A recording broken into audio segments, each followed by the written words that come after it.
Nakakatulong ba ang inositol sa PCOS? Miracle ba or myth? Parang pag-ibig na hindi mo sure kung may future. Pero, kasya na nga. Uh-oh!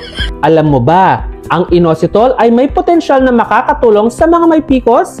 Pero, paano nga ba ito nakakatulong? Una, hormonal balance. Inositol helps regulate hormones, which can improve the symptoms of PCOS like irregular periods and acne.